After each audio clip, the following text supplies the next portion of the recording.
The year is 1842. You are 12 years old. It is still dark outside. A bell rings, not a gentle chime, but a metal scream that cracks through the freezing air like a warning. You have not eaten since yesterday. Your fingers are raw. And if you do not reach the factory gates in the next 8 minutes, you will lose half a day's wages or your job entirely. But here is the question that will follow you through every clanking, dusty, lung-burning hour of this day.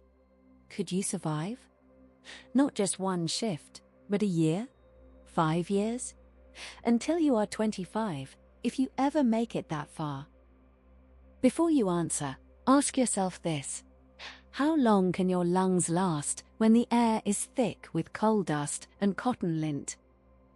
How many of your fingers would you trade for a bowl of thin soup? And what would it feel like to look into the eyes of a foreman who sees you as less than a machine? Tonight, we are not reading history from a textbook. We are walking into a Victorian textile mill, with you as the worker. You will hear the roar of the looms. You will taste the soot. You will feel the heat that makes strong men faint. And by the end, you will know, deep in your bones, whether you would have survived, or become another silent name on a parish burial record. If that sounds like a journey you are willing to take, like this video and subscribe to Little Historical, because history is not just dates and dust. It is the sound of a bell that still rings 2 centuries later, asking the same question.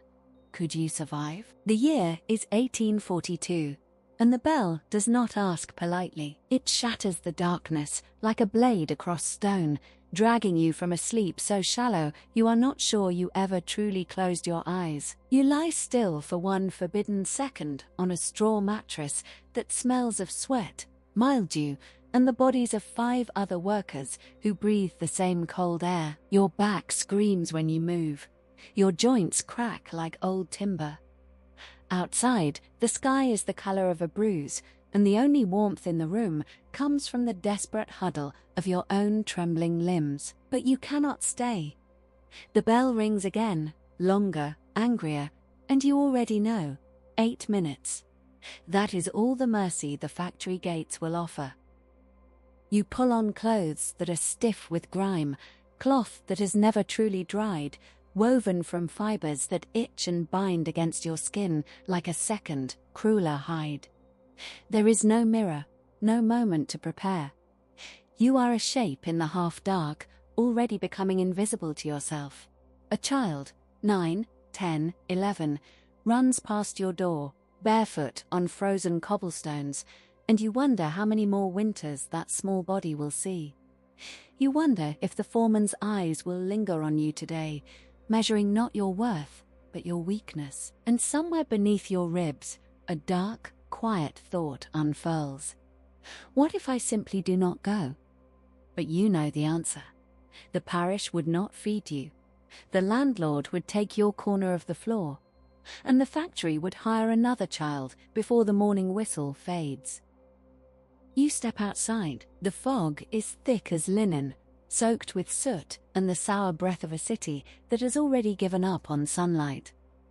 Your shoes, worn leather wrapped in rags, soak through instantly, and the cold climbs up your ankles like a slow, possessive hand. You walk faster, not because you want to, but because behind every window you feel the weight of those who have already broken, watching you trade your childhood for a wage that will never be enough. The bell rings a 3rd time.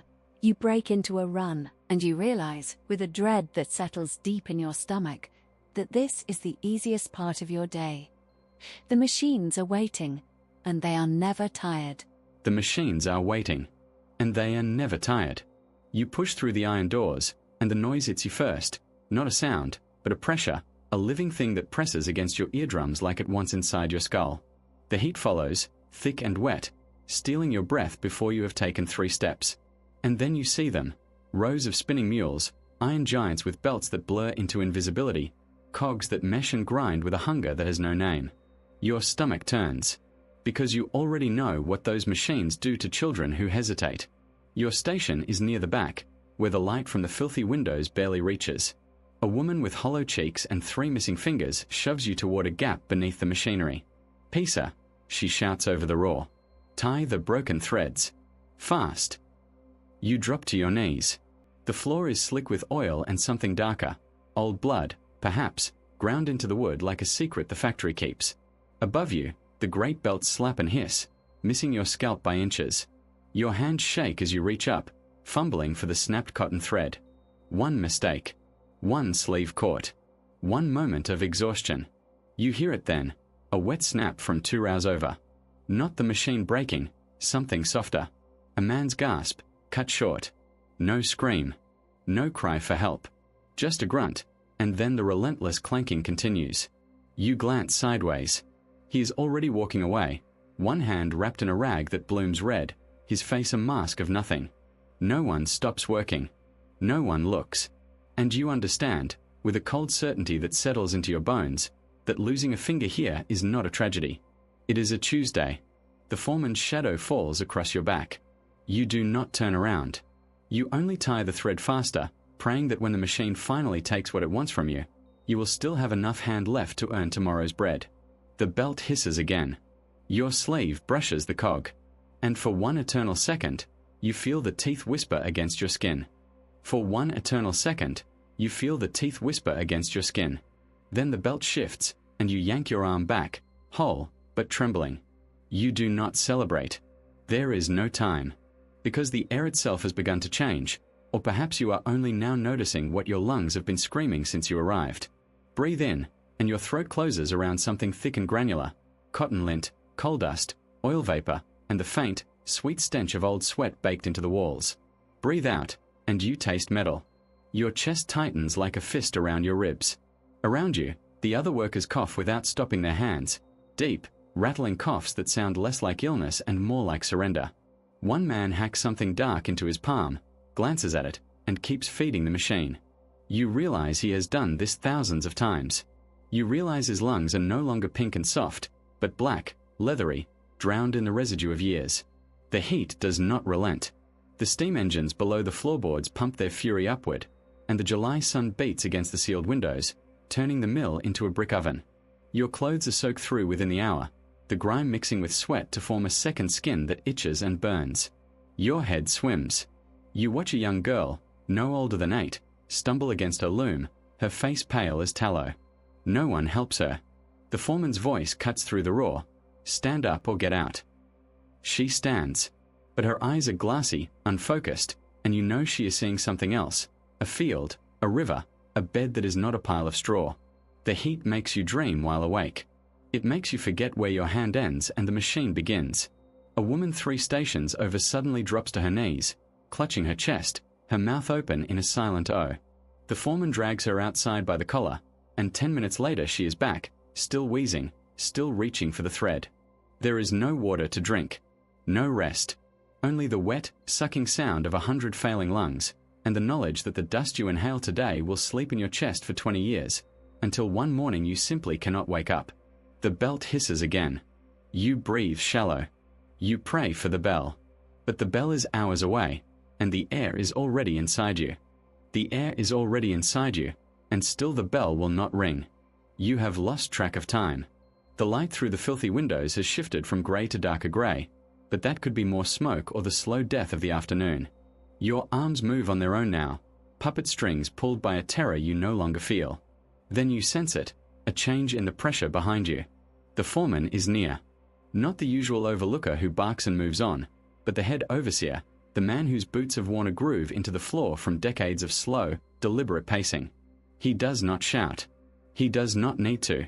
He simply stands behind you, close enough that you smell the stale beer on his breath and the lanolin in his leather strap. You do not turn around. No one turns around. To meet his eyes is to invite inspection, and inspection is the first step toward replacement. His voice comes low, almost gentle, which makes it worse. Is that the best you can do? You nod, not trusting your throat. He leans closer, and his hand brushes your shoulder, not a comfort, but a measurement. He is feeling for the tremor in your muscles. the weakness that tells him you are near collapse. You force your hands to steady. You force your breathing to slow. Around you, the other workers have gone unnaturally still, their own machines suddenly silent in your ears. You realize they are listening, waiting. The overseer has sent children home before, not to rest, but to the street, where a dozen others wait to take their place. He could do the same to you with a single word. His fingers linger on your collar for a heartbeat longer than necessary, and you feel the heat of his palm through the damp cloth. Then he grunts, steps back, and moves on to the next station. You exhale a breath you did not know you were holding. But the question that will follow you to your straw mattress tonight is not whether you worked fast enough. It is whether you will be strong enough tomorrow. Because the machines never tire. The dust never clears. And the overseer is already watching someone else, deciding who breaks next. The bell finally rings, not mercy, only a pause, and you stagger toward the door, knowing that survival is not a destination. It is only the distance between one bell and the next.